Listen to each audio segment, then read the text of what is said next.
السلام عليكم ورحمة الله وبركاته.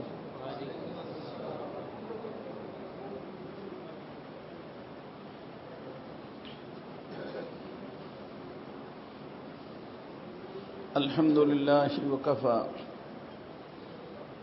وسلام على عباده الذين اصطفى أما بعد فأعوذ بالله من الشيطان الرجيم بسم الله الرحمن الرحيم والكاظمين الغيظ والعافين عن الناس والله يحب المحسنين صدق الله مولانا العظيم. محترم و مکرم حضرات علماء کرام، معزز حاضرین، আল্লাহ রব্বুল ইজ্জতের বহুত বড় ইহসান ও মেহেরবানি, আল্লাহ পাক আমাদের সকলকে এই ইসলাহি মজলিসের মধ্যে আসার এবং বসার তৌফিক দিয়েছেন। এজন্য সকলেই আল্লাহ পাকের শুকর আদায় করি আলহামদুলিল্লাহ। আমাদের মধ্যে সবার মধ্যে কলব নামে একটা জিনিস আছে। কলব, যেটাকে আমরা আত্মা বলি। তো কলবটা দেহের দিক দিয়ে যেরকম গুরুত্বপূর্ণ, রুহের দিক দিয়েও গুরুত্বপূর্ণ। মানুষের দেখা যায় হার্ট অ্যাটাক হয়, মরে যায়। কলবের সাথে পুরো দেহের সম্পর্ক।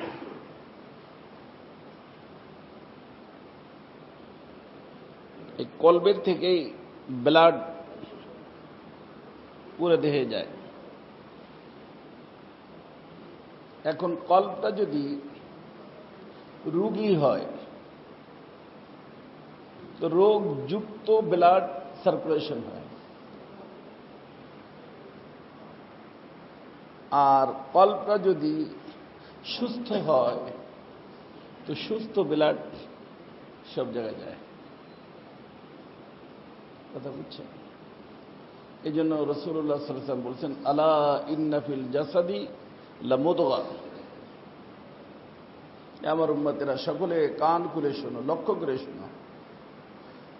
দেহের মধ্যে মুদগাতুন শব্দের অর্থ হলো গোশতের টুকরা। একটা গোশতের টুকরা আছে। ইদা সালুহাত, ওটা যদি ঠিক হয়ে যায় পুরো দেহ ঠিক। হাতের দ্বারা কোনো খারাপ কাজ হবে না, চোখের দ্বারা কুদৃষ্টি হবে না, পায়ের দ্বারা গুনার কাজ হবে না, ব্রেনের দ্বারা খারাপ চিন্তা করবে না। তার অর্থ যত অঙ্গ প্রত্যঙ্গ জাহিরি এবং বাতিনি আছে তা ঠিক হওয়া নির্ভর করে কিসের উপরে? কলবে ঠিক হওয়ার উপরে। রাসূল বলেন, ওয়াইদা ফাসাদাত, আর ওটা যদি নষ্ট হয়ে যায়, ফাসাদাল কলব ফাসাদাল জাসাদ, পুরা দেহ খারাপ। কারণ রক্ত যাচ্ছে, কি রক্ত? সব জায়গায় খারাপ রক্ত। ভালো রক্ত গেলে দেহের সব অঙ্গ প্রত্যঙ্গ ভালো, খারাপ রক্ত গেলে সব অঙ্গ প্রত্যঙ্গ খারাপ। যার কারণে নবী আলাইহিস সালাতু ওয়াস সালামদের মেহনত কলবের উপরে হইত। কোন নবী জাহিরের উপরে মেহনত করেন নাই, মেহনত করেছেন কিসের উপরে? কলবের উপরে। কলব যখন ঠিক হয়ে গেছে, অঙ্গ প্রত্যঙ্গ অটোমেটিক ঠিক হয়ে গেছে। আর কলব যদি কারো খারাপ হয়ে যায়, জাহিরিভাবে পাগড়ি পরা থাকবে, টুপি মাথায় থাকবে, হজ করবে, উমরা করবে, কিন্তু খারাপ কাজ করবে। কারণ খারাপ কি? কলব। এই জন্য আল্লাহ তাআলা বলছেন, ইয়াউমা, এই সবাই ওই দিনকে স্মরণ করো, লা ইয়ানফাউ মালুন ওয়ালা বানুন। দুনিয়ার মধ্যে দুইটা জিনিস তোমাদের উপকারে আসে। এক তো বাহিনী, জনগণ, জনবল, আর একটা হলো টাকা। এই দোনোটার কোনোটাই তোমাকে কোনো উপকার করতে পারবে না।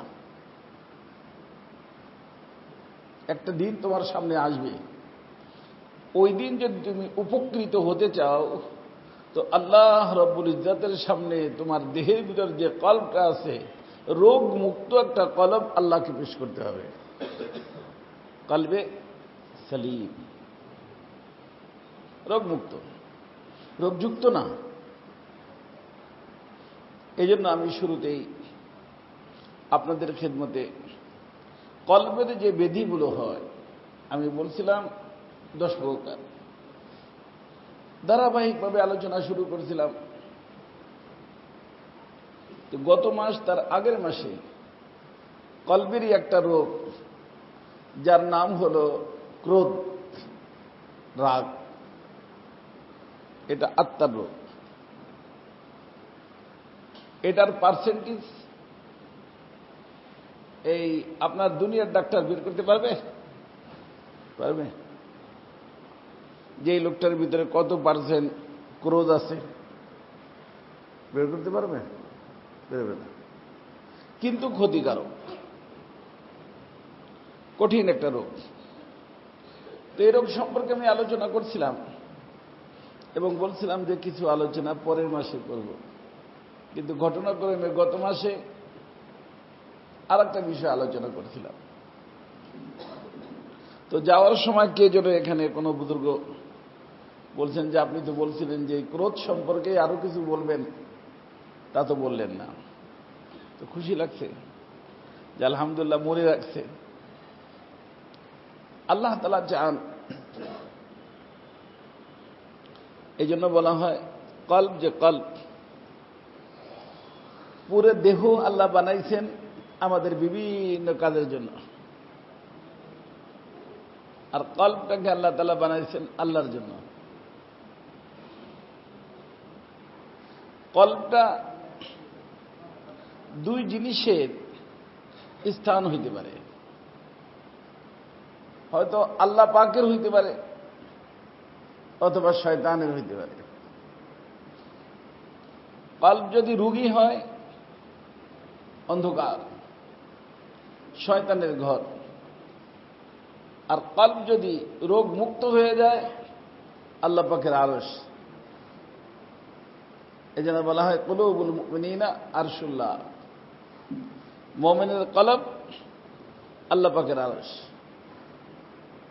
আল্লাহ তো সব জায়গায়, আর রহমান ও আলাল আরশ ইস্তাওয়া তো আছে, কিন্তু প্রত্যেকটা দেহের ভিতর একটা আরশ আছে, সেটার নাম হলো কি? কলব। সবার আছে। তো ওইটা যদি রোগ মুক্ত হয় তো আল্লাহ তো পাক, আল্লাহর আসন। আর রোগ যুক্ত হইলে শয়তানের আসন। দেখুন, ওখানে যদি আল্লাহর আসন হয় তো সমস্ত অঙ্গ প্রত্যঙ্গের ভিতর যে ব্লাড সাপ্লাই হবে, কি হবে? নুরানি ব্লাড যাবে। কি ব্লাড যাবে? আল্লাহ, নুরানি ব্লাড যাবে, নুরানি কাজ হবে। আর কাজ যখন নুরানি হবে, নুরানি জায়গায় যাবে।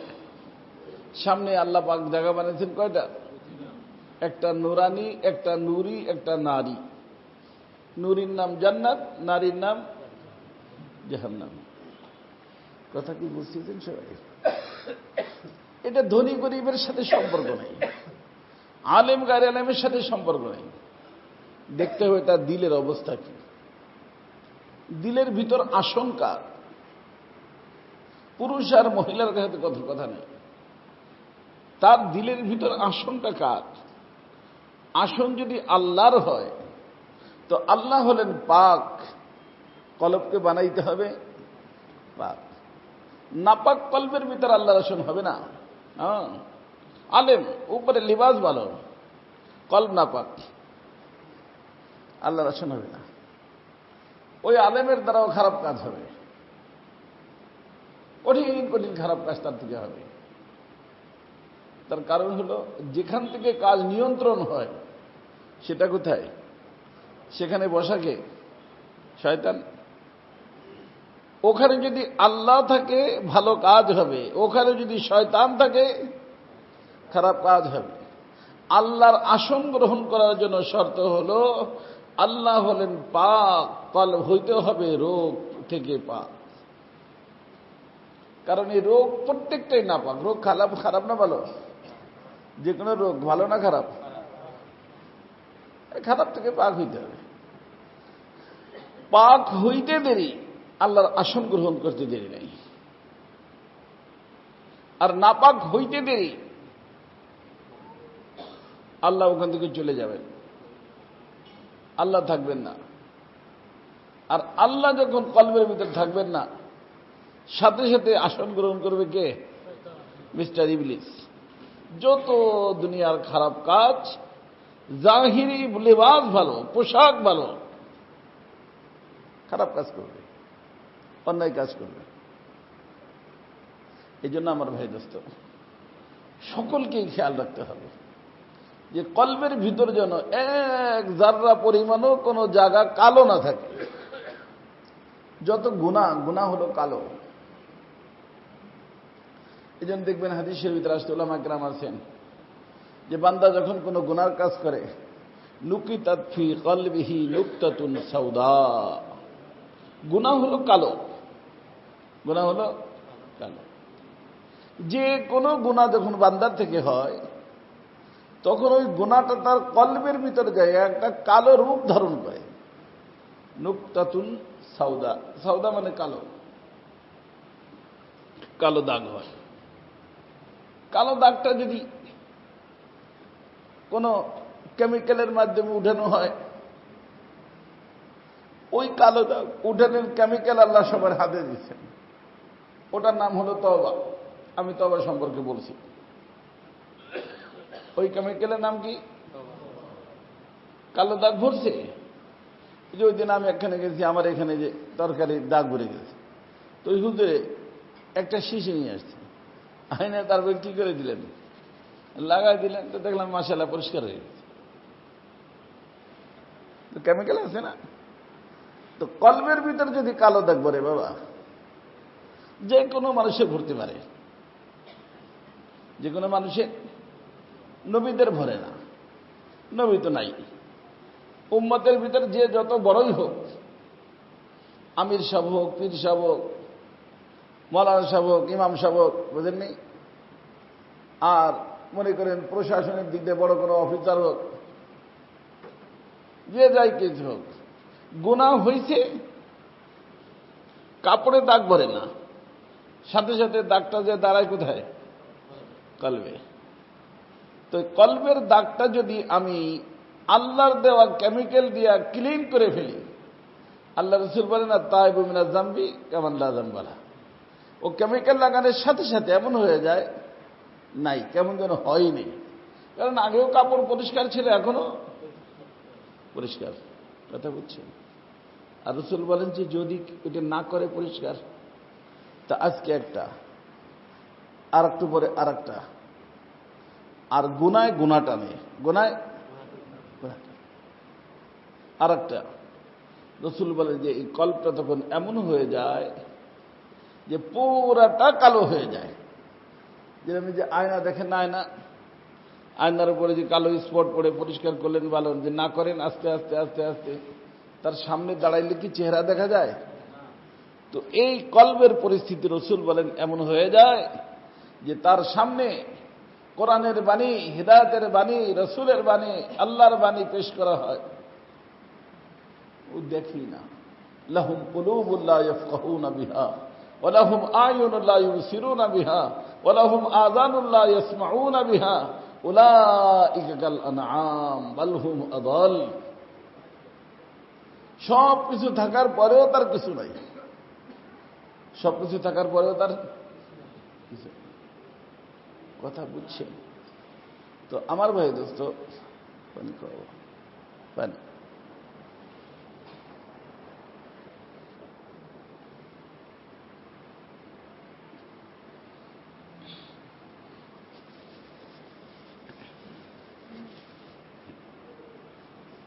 এই জন্য সকলে মেহেরবানি করে চেষ্টা করবেন যে কলবের ভিতরে যেন কোনো দাগ না থাকে। পারা যাবে না ইনশাআল্লাহ? আর এই দাগ হয়, আমি বলছিলাম 10 প্রকার রোগে। সেই 10 প্রকার রোগের থেকে একটা হলো ক্রোধ, রাগ। এ সম্পর্কে আমি বলছিলাম, আলোচনা করছিলাম এই গত মাসে, তার আগের মাসে বলছিলাম যে কিছু কথা রয়ে গেছে, থাকবে, আলোচনা করবো সামনে। ক্রোধ যখন কোনো ব্যক্তি, রাগ যখন কোনো ব্যক্তির উপরে হয়, মন চায় প্রতিশোধ দিতে। কি মন চায়? প্রতিশোধ নিতে। তবে প্রতিশোধ নেওয়াটা আল্লাহওয়ালাদের চরিত্র না। আমি ঘটনা শুনেছিলাম, আল্লাহওয়ালাদের চরিত্র, আল্লাহওয়ালাদের চরিত্র হলো মাফ করে দেওয়া। এই জন্য বলা হয় যে আল মুনতাকিমু লা ইয়াকুনু ওয়ালিয়্যা ওয়াল ওয়ালিয়্যু লা ইয়াকুনু মুনতাকিমা। যারা আল্লাহর ওলি হয় তারা প্রতিশোধ নেয় না, প্রতিশোধ নেয় না। আর যারা প্রতিশোধ নেয় তারা আল্লাহর ওলি না। এই জন্য শিখেছিলাম কি, মাফ করে দিতে হবে।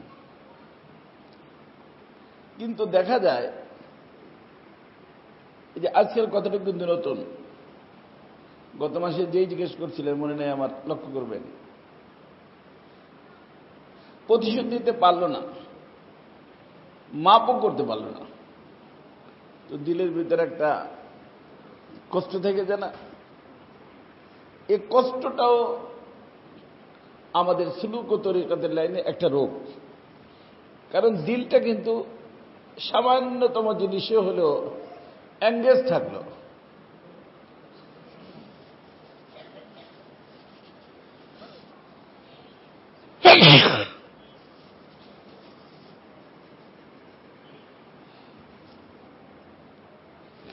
আল্লাহ পাক শিরিক পছন্দ করেন না।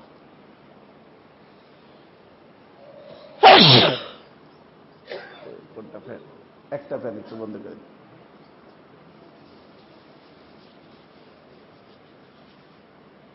আল্লাহ পাকের নিকটে সবচেয়ে অপছন্দনীয় কি? শিরক। আল্লাহ চান আমি হব তো আমি, সেখানে আর কিছু থাকবে না। কথা বুঝছেন? একটা বাস যথেষ্ট। এই যে ওনারটা থাকুক, অসুবিধা নেই। জাযাকাল্লাহ। তো আল্লাহ শিরিক পছন্দ করেন না। তো ওই যে সামান্যতম জিনিস যদি দিলের ভিতর থেকে যায়, ওই দিল আল্লাহ পাকের আসন হয় না। এর থেকেও দিলকে ক্লিন করতে হবে। এটার নাম আমাদের পরিভাষায় হেকদ, হা কব দাল, হেকদ, বিদ্বেষ। এই রোগটা যখন থাকে তখন যেটা হয়, যেই লোক যার পর আমি রাগ হয়েছিলাম, প্রতিশোধ নিতে পারিনি, তারপর যে আমার যে হেকদ কলবের ভিতর রয়ে গেছে, ও কোনো ক্ষতিগ্রস্ত হইলে ভালো লাগে। ভালো হয়েছে, শুনলাম যে ব্যবসায় লস হয়ে গেছে, আর ঠিকই আছে। তার অর্থ তার ভালোতে খারাপ লাগে আর খারাপে ভালো লাগে, এটা হলো তার লক্ষণ। এই একটুকু যদি থাকে, মনে করবেন যে আপনি রোগী। আর এই রোগটার নাম কি? হেড। কথা কি বুঝছেন? আর এইটা আমরা সবাই দেখা যায় যে এখানে গিয়ে ধরা খেয়ে যাই। না ভাই, আপনার পর কোনো রাগ নাই, কিন্তু কোনো ঝামেলা করলে ঠিকই খুশি হই। ঠিক আছে, শুনছো কি ঘটনা ঘটছে তার সাথে, বিবির সাথে গল্পতে। অথচ তার দুঃখে কি হওয়া দরকার? সে মুসলমান না, কষ্ট পাওয়া দরকার। কষ্ট না পায় হইলাম কি? খুশি। এই খুশি হওয়াটার অর্থই হলো যেটা হওয়া দরকার সেটা হইল না। অ্যাবনর্মাল না নর্মাল? আরে অ্যাবনর্মাল মানেই তো রোগ। কথা কি বুঝতেছেন আপনারা সবাই? এই রোগটুক থেকে আমাকে মুক্ত পেতে হবে। কারণ এইটুকু যদি কলবের ভিতরে থাকে, নাপাক কলব, নাপাক কলবে আল্লাহ নেই। কথা বুঝছেন? এই জন্য মানুষ 4 প্রকার। কয় প্রকার?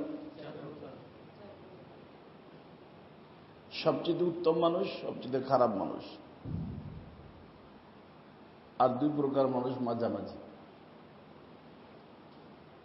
রাগের দিক দিয়ে। সবচেয়ে উত্তম মানুষ হল সরিউল গজব, বতিউল গজব, সরিউল ফায়। রাগ হয় না। এই ভাই, ও তো মাটির মানুষ, রাগ করতে আমরা দেখিনি, বলে না? রাগ হয় না। আর যদি কোনো কারণবশত খোদা না খাস্তা রাগ হয়ে যায়, তার রাগ থাকে না, সাথে সাথে আবার কি হয়ে যায়?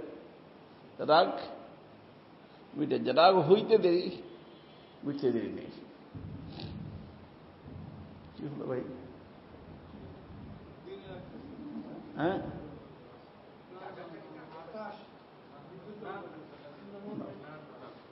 না তো।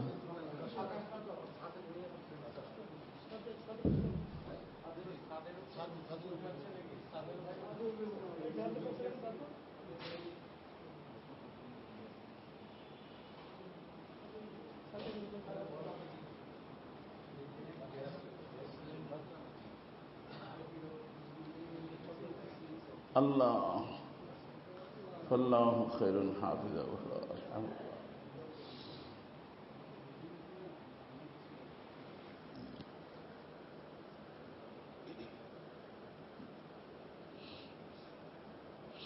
আস্তাগফিরুল্লাহ।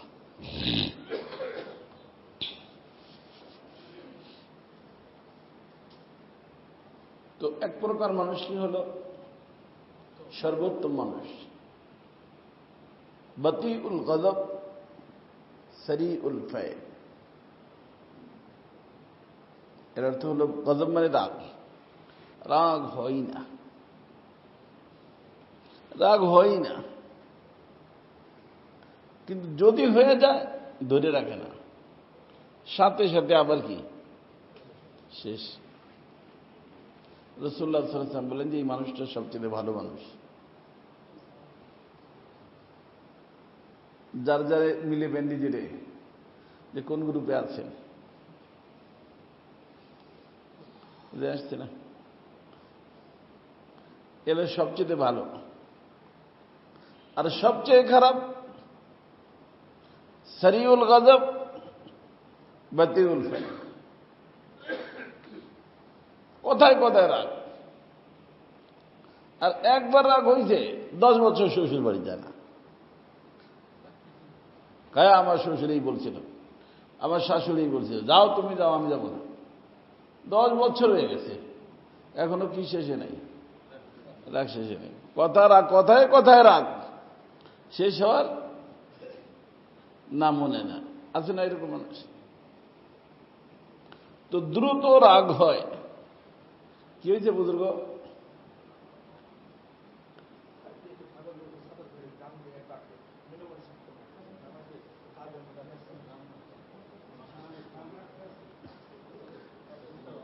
কি হয়েছে? আচ্ছা, যাই হোক, কথা বুঝছেন? কয় প্রকার হইল? 2 প্রকার। প্রথম প্রকার রাগ হয় না, হইলে সাথে সাথে ঠান্ডা হয়ে যায়, সবচেয়ে ভালো। সবচেয়ে খারাপ কথায় কথায় কি এটা কিছু বলছেন, কাটি করে দা, তুমি আমার বন্ধু, হ্যাঁ তুমি কি এই সেই দুনিয়া। আশ্চর্য একটা মানুষ, আরে ভাই আমি তো এমন কোন রাগের কথা বলিনি, আপনি এরকম আপনার হয়ে গেলেন, এরকম হয়ে গেলেন, আউট অফ কন্ট্রোল হয়ে গেলেন। ঘটনা কি? বেচারা বেয়াকুফ হয়ে যায়। আর এই দিনে হইল রে বাবা, আপনার সাথে আর কোনো সম্পর্ক নেই, জান, ঠিকই সম্পর্ক নেই। 1 বছর, 2 বছর, 3 বছর হজে যাওয়ার সময় মাপ চাই, কিন্তু কাজ হয় না। এরকম আছে না? রাসূলুল্লাহ সাল্লাল্লাহু আলাইহি ওয়াসাল্লাম সবচেয়ে খারাপ মানুষ, সবচেয়ে ভালো মানুষ, সবচেয়ে খারাপ মানুষ। আর আরেক প্রকার মানুষ আছে, সেটা হলো সারিউল গাযব সারিউল ফায়, বহুত তাড়াতাড়ি রাগ হয়ে যায়, আবার তাড়াতাড়ি মাফও করে দেয়। রাগ হয়ে গেছে, সাথে সাথে ভাই মনে কষ্ট না, আমার এটা একটু রাগের অভ্যাস, রাগ করে ফেলছি, ভুলে যায়, আমিও ভুলে গেলাম, ভুলে যায়। সারিউল গাযব সারিউল ফায়। আর একটা হলো 3 প্রকার বলছি না, রাগ হয় না, হইলে ঠান্ডা যায়, এটা সবচেয়ে ভালো, সবচেয়ে ভালো। আর সবচেয়ে খারাপ, রাগ হয় তাড়াতাড়ি, মেটে অনেক পরে। আর 2 প্রকার হলো মাঝামাঝি। 1 প্রকার রাগ হয় কিন্তু মিটেও যায়, আর 1 প্রকার রাগ হয় দেরিতে, মিটে যায় জলদি, বুঝে আসছে? তো এই প্রকার সারিউল গাযব সারিউল ফায়, বাতিউল গাযব বাতিউল ফায়, বাতিউল গাযব সারিউল ফায়, সারিউল গাযব বাতিউল ফায়। আরবিতে আল্লাহ রাসূল বলছেন কয় প্রকার মানুষ? 4 প্রকার। সর্বোত্তম কারা? রাগে না, আর যদি রাগে, রাগ হইতে দেরি, মিটতে দেরি নেই। কারণ এই যে রাগ রাইখে দেওয়া, রাগ তো একটা রোগ। রাগ একটা কিসের রোগ? যত সময় দেখবেন রাগ আছে, কলবটা এঙ্গেজ,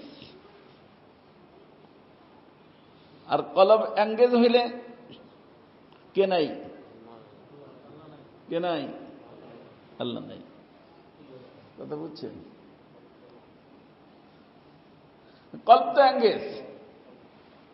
আমি সব সময়ের জন্য ওই যে যার পর রাগ হয়েছি তার চিন্তা, আর যদি ওই যে মাফ করে দেই অথবা খতম করে দেই, তারপরে যদি ওই যে ওই পরিমাণ থেকে যায়, হেক যেটাকে বলা হয়, রাগ তো নাই, রাগ তো নাই, কিন্তু কি আছে? ওই যে ওই পরিমাণ আছে, সেটুক কি, যেটাকে বলা হয় হেক। সেটা হলো তার খারাপ দেখলে ভালো লাগে, ভালো দেখলে খারাপ লাগে, এইটার নাম হেক। এইটুকু যদি কোনো ব্যক্তির ভিতর থেকে যায়, তাহলে এটাও রুহানি রোগে আক্রান্ত। আর যেই ব্যক্তি রুহানি রোগে আক্রান্ত, তার কলবের সাথে আল্লাহর সম্পর্ক নেই। কথা কি বুঝতেছেন সবাই? হ্যাঁ, আজকে বেশি সময় বলবো না, কারণ ঘটনা ছিল, এমনিতে আমি প্রতিদিন 2 জায়গায় যাই, কিন্তু আজকে ঘটনাক্রমে যেখানে যাওয়ার কথা ছিল না, কিন্তু ওই বিচাররা ভুলে আমার নাম আজকে কাগজে ছাপিয়ে দিয়েছে। তো দেখা যায় যে আমি ওয়াদা খেলাপ করি না, সবাই জানে। তো লোকজন আসে, এই জন্য তারা এসে মাপ টাপ চাইছে, মোহতারাম আসছে। আমি বলছি ইনশাল্লাহ ওখানে কম বলে চলে আসবো, এই জন্য চলে যাবো, বেশি সময় থাকবো না। মানুষগুলো বুঝতে পারছেন?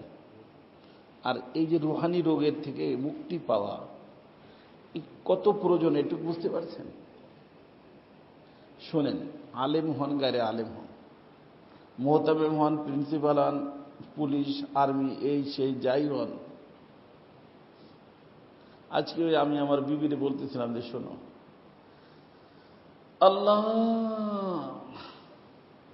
মহিলারা আওলাদ বিভিন্নভাবে বাবা মাকে খরচের জন্য তাম্বি করে, এই দেন এই দেন এই দেন এই দেন করে। আল্লাহ রসুলের স্ত্রীরাও করছেন।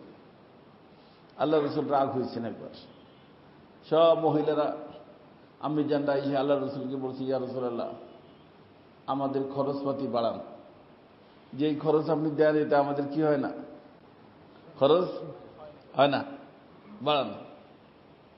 আল্লাহ রসুল বলছেন, আরে বাড়াবো কই থেকে, ব্যবস্থা নাই। তো ওনারা একটু বেশি করছেন। আল্লাহ রসুল রাগ হইয়া ভিন্ন জায়গায় রয়েছেন, যে হাদিস শরীফের কথা।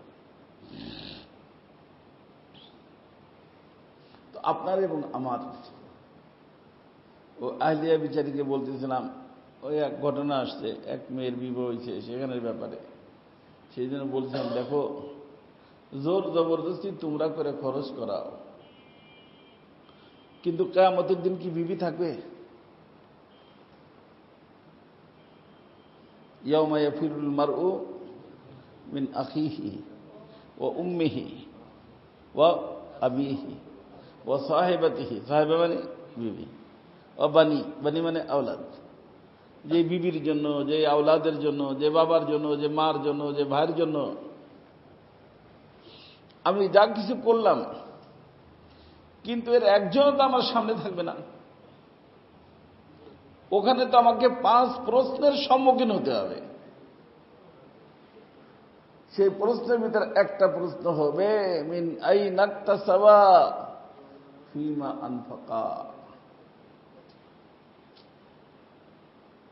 মাল কোথার থেকে কামাই করলা, কামাইয়ের উৎস কি ছিল? তাহলে একে বললাম যে ওই তারে বলো যে এই প্রশ্ন যখন তাকে করা হবে তখন সে থাকবে কিনা, তার বিবি থাকবে কিনা তার পাশে, থাকবে? আল্লাহ তো বলেন ইয়াফিরু, ভেঙে দেবে। তো আমার প্রশ্নের উত্তর তো আমাকে দিতে হবে, অর্থাৎ আমার চিন্তা আমাকে করতে হবে। কথা বুঝছে? ইয়াউমা ইয়াফিরুল মারউ মিন আখিহি, কোথা থেকে কামাই করলাম, কোথায় খরচ করলাম। বললো এই করে দেন, এই করে দেন, এই করে দেন, না জায়েজ কাজ। এখন বিবির কথায়, আওলাদের কথায় না জায়েজ কাজ করলাম, কিন্তু এই বিবি, এই আওলাদ তো আমার পাশে থাকবে না যখন আমি যখন ধরা খাবো খারাপ জায়গায় খরচ করার কারণে।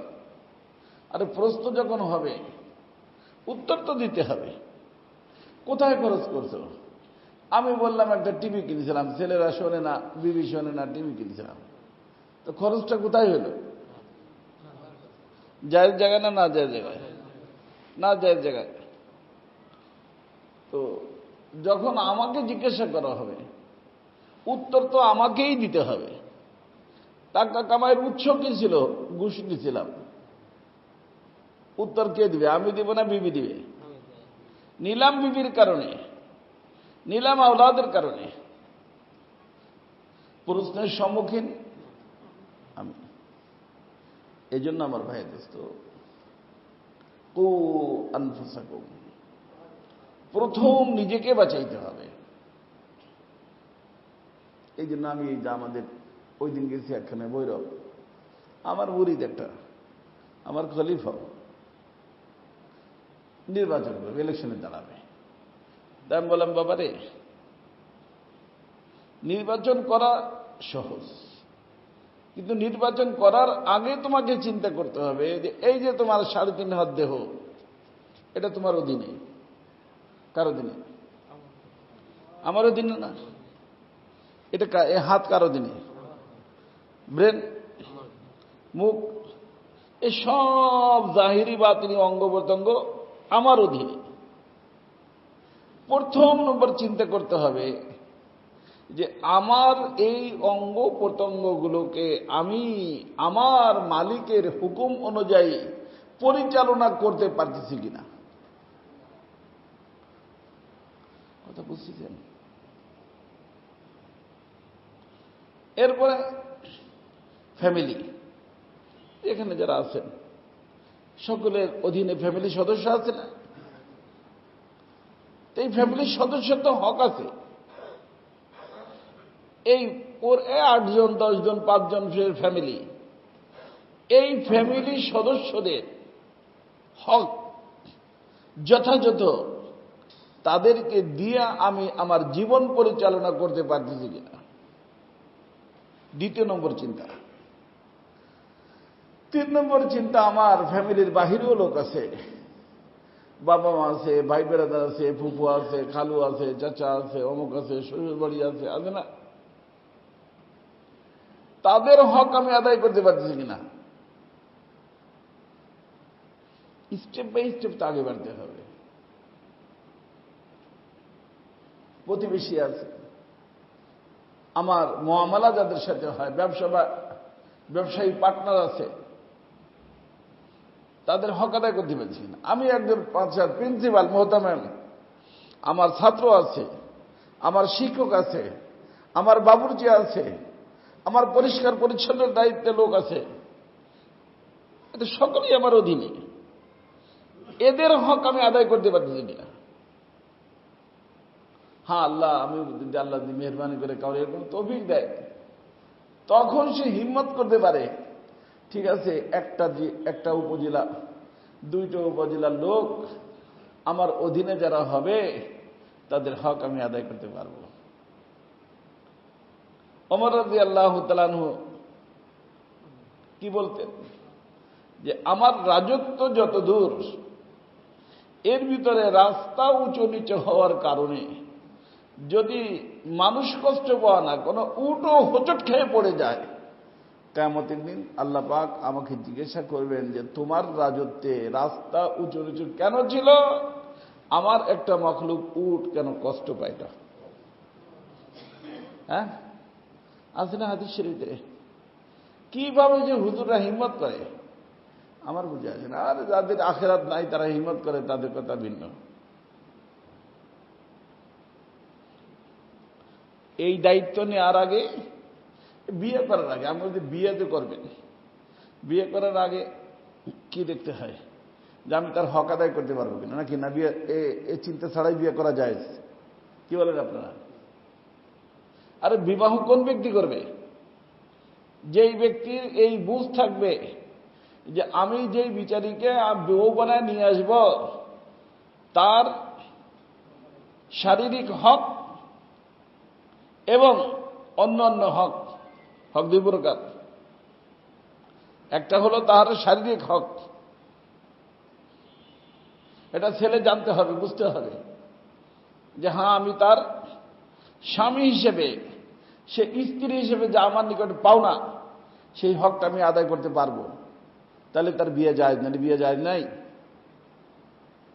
আর বিয়ে করে আনার পরে আমি আমার বাবার উপরও বোঝা হব না, শ্বশুর বাড়ির উপরও বোঝা হব না। আমি কামাই রোজগার করে, কারণ তার উপর তো কামাই ফরজ না, কামাই ফরজ আমার উপরে, আমি তাকে খাওয়া দাওয়ার ব্যবস্থা করতে পারবো। এই বিবির হক আদায় করতে পারবে যেই ব্যক্তি, সেই ব্যক্তি তো বিবাহ করবে। রাসূল বলেন এই হক আদায় করতে না পারলে, এই মিয়া, আরে আমার সামনে কেউ মোবাইল করে রে বাবা,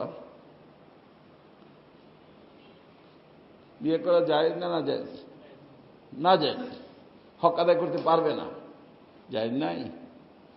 তাহলে এই 2টা থানা, 3টা থানা মিলে একটা সিট, 1 জন 2 জন, এই সব মানুষের হক আমি আদায় করতে পারবো। এই বুঝ থাকলে এমপি হবে, না না থাকলে এমপি হবে? কথা কি বুঝতেছেন? আরে আখিরাতের চিন্তাদার হবে, তাহলে তো ধৈর্য পাকড়ে দিলেও কাজ হবে না। তারপরে যদি জবরদস্তি দিয়ে নেয়, রাসূলুল্লাহ বলেন আল্লাহর পক্ষ থেকে ফেরেশতা দিয়ে তার সাহায্য করা হবে। আর যদি নিজের ইচ্ছায় নেয়, আল্লাহ বলেন যে তাকে মানুষের হাওলা করে দেওয়া হবে, মানুষ তাকে ফুটবল বানাবে, মতলবে ব্যবহার করবে, মতলব শেষ। ফুটবলে যে লাথিটা দেয় সবাই, এটা মতলবে দেয় না মতলব ছাড়া দেয়? এই পাশে লাথি দিয়ে ওই দিকে ফেলায় কেন? কি কারণে? মতলবে। যে ওই আমার লোক ওখানে দাঁড়ানো, ও আবার আরেকটা লাঠিতে কারে দেয়, আর একজনে দেয়, তো যে লাঠিটাও খায় তাও কি? হ্যাঁ, তো বলা হয় যে যেই ব্যক্তি আল্লাহর সাথে সম্পর্ক নষ্ট হয়ে যায়, ফুটবল হয়ে যায়, আর সেই ব্যক্তি মনে করেন মানুষের লাঠিও খায় মতলবে, তার ইচ্ছে করে কষ্ট করে লাথি ওটাও দেয় না। লাথিটা কি করে দেয়? কথা কি বুঝে আসছে ভাই? আল্লাহ, তো ওখানে আমি বললাম যে দেখো, আগে নিজের হক আদায় করো। দেহ কিসের? যে তোমার হাত নিয়ন্ত্রণে আছে কিনা, চোখ নিয়ন্ত্রণে আছে কিনা, ব্রেন নিয়ন্ত্রণে আছে কিনা, সমস্ত অঙ্গ প্রত্যঙ্গ নিয়ন্ত্রণে আছে কিনা, তারপরে তোমার অধীনে যারা বিবি বাচ্চা তাদের হক আদায় করতে পারতেছে কিনা, বাপ মার হক আদায় করতে পারছে না, প্রতিবেশীর হক আদায় করতে পারতেছে কিনা, তারপরে আগে বলো। এখন ওই এক হুজুরে বলছে যে হুজুর, আপনার কথা শুনলে তো আমাদের ইলেকশনে দাঁড়ানোর কোনো লাইনই নেই। আমি বলছি হ্যাঁ, এটুক যদি বুঝেন তো কথাও তাই। এই জন্য আমাদের নিয়ম হলো, যারা করতেছে করতে দাও, শুধু রুটটা চেঞ্জ করে দাও। সে বর্তমানে দুনিয়ামুখী, তার চেয়ার দখল করার দরকার নাই, তারা আখিরাতমুখী করে দাও। কি মুখী? যেহেতু এ ব্যাপারে তার আইডিয়া আছে, সেই পরিচালনা করুক, কিন্তু কি সামনে থাকবে? দুনিয়া না আখিরাত? পিঠ না পেট। এখন আছে তার রুখ পিঠের দিকে, তাকে বলো যে পিঠ আসল না আসল পেট, তোমাকে পেটে যেতে হবে। রূপটা যদি পেটের দিকে হয়ে যায়, ফার্স্ট ক্লাস মানুষ। আরেকজন মজার মোহতাবেও যদি রূপ যদি পিঠের দিকে হয়, নিকৃষ্ট মানুষ। কথা কি বুঝতেছেন? এই জন্য আমার ভাই দোস্ত, আমি আজকে আর বলবো না। তো এই যে দিলের অবস্থা, এর থেকে নিজেকে পাক রাখতে হবে। কোনোভাবেই দিলকে এঙ্গেজ করা যাবে না। যদি এঙ্গেজ হয়ে যায়, এঙ্গেজ হইলে কি ফোন লাগে? হ্যাঁ, লাগে। তো দিল যদি গায়রুল্লাহর ভিতরে এঙ্গেজ থাকে, আল্লাহর সাথে কানেক্টেড হবে না, কারো হবে না, কোনো হুজুরের হবে না, পীর সাহেবের হবে না, মুফতি সাহেবের হবে না, তাবলীগওয়ালার হবে না। তাবলীগওয়ালার এখন পুরো দিন বিধি, অপর গ্রুপে কিভাবে ঠেকানো যায়, কিভাবে কি করা যায়, বুঝলেন? এই চিন্তা, এই ফিকির, এই ফিকির। এই জন্য দুশ্মন বানাবেন না, দুশ্মন বানাবেন না। হয়ে গেলে আল্লাহর রহমত হবে, বানাবেন না। বানাইলে দেখবেন নামাজেও মন বসবে না, তিলাওয়াতেও মন বসবে না। কোরআন শরীফ থাকবে সামনে, পড়বেন, কিন্তু মনের ভিতর কি? এই চিন্তা, ওই চিন্তা। নামাজে দাঁড়াবেন, চিন্তা বিভিন্নটা থাকে। এই জন্য আর কল্পকে যতদূর সম্ভব সমস্ত গায়রুল্লাহ থেকে মুক্ত। এই জন্য সব নবীদের একই কালিমা, লা ইলাহা, লা ইলাহা। এটাকে বলা হয়, হুজুরা জানেন, তাখলিয়া। কি বলা হয়?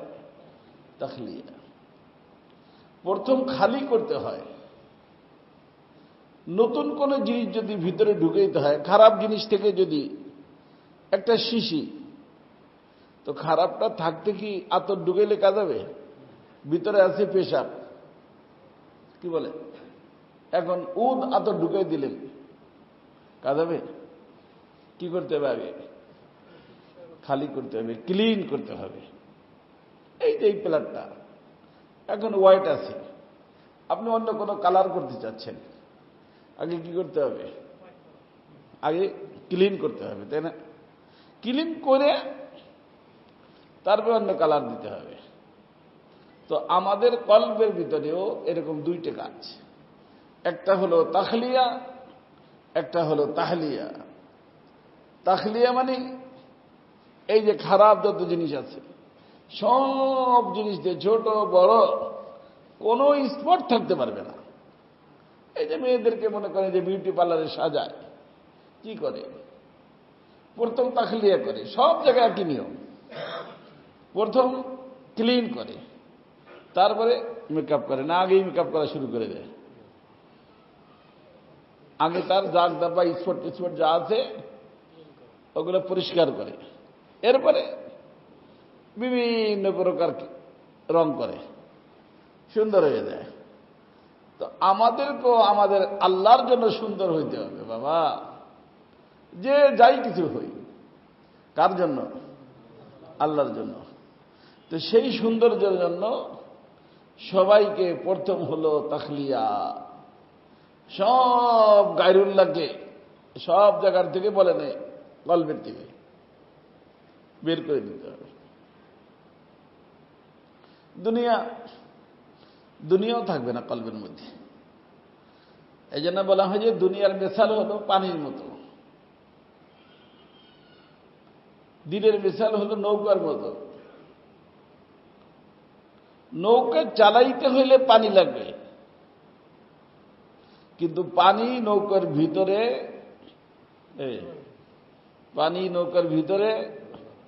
ঢুকান যাবে না। যদি নৌকার ভিতরে ঢুকে তাহলে নৌকাও যাবে, সব যাবে, আমও যাবে, সালাও যাবে। দুনিয়া চতুর্দিকে থাকবে, পকেটে থাকবে, ব্যাংকে থাকবে, বিবির কাছে থাকবে, থাক, কিসের না। কিন্তু কোথায়? দিলের ভিতর রাখা যাবে না। বুঝে আসছে? কারণ দিল তো দুনিয়ার জন্য না, দিল তো দুনিয়ার মালিকের জন্য। আর দুনিয়ার মালিক সামান্যতম কোনো কিছু থাকলেও ওটা একটা দাগ, ওটা একটা স্পট। ওই দাগের জায়গায় মালিক নাই, কারণ মালিক হলেন পাক। মালিক হলেন সম্পূর্ণভাবে পাক করতে হবে দিলকে। সম্পূর্ণভাবে পাক করতে পারলে, এই জন্য দাওয়াত তাবলীগের মেহনত বলেন, আল্লাহ ওয়ালাদের সোহবত বলেন, সব জায়গায় নফি ইসবাতের জিকির শিখানো হয়। নফি ইসবাত মানে লা ইলাহা ইল্লাল্লাহ। লা ইলাহার মাধ্যমে তাখলিয়া হবে, ইল্লাল্লাহর মাধ্যমে তাহলিয়া হবে। সমস্ত গায়রুল্লাহকে দিলের থেকে বের করতে হবে। আর ইল্লাল্লাহর মাধ্যমে আল্লাহ নূর দিয়া কলবের জগৎকে আলোকিত করতে হবে। এরকম করতে করতে করতে করতে করতে একদিন কলবটা মাশাআল্লাহ পরিষ্কার পরিচ্ছন্ন হয়ে যাবে, কলবের জগৎ আল্লাহর নূরে নুরানি হয়ে যাবে। তখন আপনি বলতে পারবেন, যেরকম আমাদের খাজা আজরুল হাসান মজদুম সাহেব রহমতুল্লাহ বলছিলেন, হর তমন্না দিল সে রুখসত হো গই, হর তমন্না দিল সে রুখসত হো গই। আল্লাহ, আমার দিলের ভিতরে যা যা ছিল সব শেষ, আব তো আজা, আব তো খালওয়াত হো গই। এখন আপনি আসুন, আপনার জন্য আমার দিলের জগৎকে আমি খালি করে ফেলছি, এর ভিতরে আর কোনো গায়রুল্লাহ নাই। এখন আপনি আসুন, আমার কলবের ভিতরে আপনি আসন গ্রহণ করুন। আপনার বাসাও কোনো মেহমান আসলে নাপাক জায়গায় তো আর বসান না, ময়লা চাদরে তো আর বসান না। কি করেন? চাদরটা ঝাড়ু দেন, অথবা নতুন একটা চাদর বিছাইয়া সুন্দর করে তারপরে হুজুর আসেন, বসার ব্যবস্থা করছি। তো যাকে বসানোর জন্য নতুন চাদর, পরিষ্কার চাদর, তার দেহের ভিতর তো ময়লা দিয়ে ভরা, নাকি রক্ত নাপাক, পেশাব পায়খানা, তার উপরে পরিষ্কার কিন্তু ভিতরে নাপাক।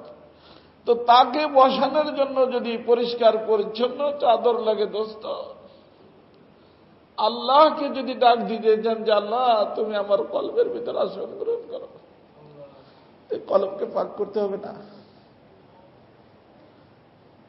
সবাইকে পাক করতে হবে। এই জন্য ওই দিন একবার আমাকে বলছে হযরত কোন খাস মজলিস, আমি বললাম যে বাবারে আমাদের সাবজেক্ট আম, মজলিস খাস করে লাভ কি?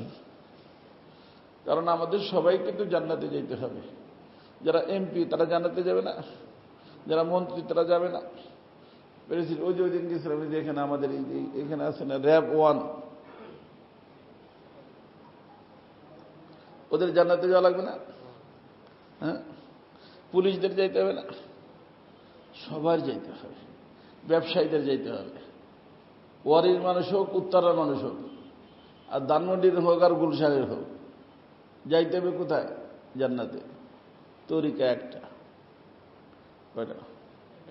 জান্নাতের মালিকের সাথে সম্পর্ক। আর জান্নাতের মালিক হলেন ফাদখুলি ফি ইবাদি ওয়াদখুলি জান্নাতি। আল্লাহ বলেন আমার হও, আমার জান্নাতে আসো। কার হইতে হবে? আল্লাহর। তো আল্লাহর হইতে হলে আল্লাহ হলেন পাক। কলবের জগৎকে নাপাক থেকে ক্লিন করতে হবে। কথা কি বুঝছেন সবাই? পারবেন ইনশাআল্লাহ? চেষ্টা করবেন, আস্তে আস্তে আস্তে আস্তে। একদিনে হবে না, আস্তে আস্তে চেষ্টা করতে হবে। তো আমি কিছু রোগের আলোচনা তো করলাম, সামনে ইনশাআল্লাহ আল্লাহ পাক তৌফিক দিলে, যদি আল্লাহ হায়াতে বাঁচায় রেখে আসার তৌফিক হয়, আর কোন রোগের আলোচনা করব। মোট রোগ কয় প্রকার?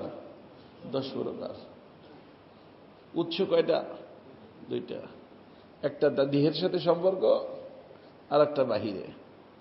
যতদিন আমি দেহের ভিতরে আছি ততদিন ওই শত্রু আছে, নাম নফস। নাম কি? নফস। আর আরেকটা বাহিরে। নফসের ইসলাহ হয়, সংশোধন হয়, কিন্তু সংশোধন হয়ে গেছে এই ধারণা করা আবার হারাম। কারণ ও তো মালিকে বুঝবে। কে বুঝবে? এটা আমার সাবজেক্ট না। আমার সাবজেক্ট মেহনত করে তাকে সংশোধন করা। হয়ে গেছে আল্লাহ বুঝবে। লা তুযাক্কু আনফুসাকুম হুয়া আ'লামু বিমান ইত্তাকা। হুয়া আ'লাম, আল্লাহ জানেন যে কারটা হইল কারটা হইল না। আর যারটা হবে তাদেরকে মরার পূর্ব মুহূর্তে আল্লাহ ঘোষণা দিয়ে তারপর দুনিয়ার থেকে নেবেন যে হ্যাঁ রাজিয়াতাম মারজিয়া, তুমি আমার উপর রাজি, আমিও তোমার উপর রাজি। এক হাতে তালি বাজবে? তালি বাজতে কয় হাত লাগবে? আমার রাজি তো আমি হইলাম, মালিকের রাজি হইতে হবে। আর মালিকের রাজির ঘোষণা মালিক দিবেন কখন? মৃত্যুর সময়। অর্থাৎ ততদিন পর্যন্ত অপেক্ষা করতে হবে। অর্থাৎ এর পূর্বে কোনো ব্যক্তিকেই এটা ধারণা করা যে আমি বাইজিদ বুস্তামি, আমি বড় হুজুর, আমি বড় আল্লাহওয়ালা, আমি এই আমি সেই, জায়েজ নাই। কথা বুঝছেন? বলা যাবে ইনশাআল্লাহ। আল্লাহ সবাইকে তৌফিক দান করুন। সুবহানাল্লাহি ওয়া বিহামদিহি সুবহানাল্লাহিল আযীম।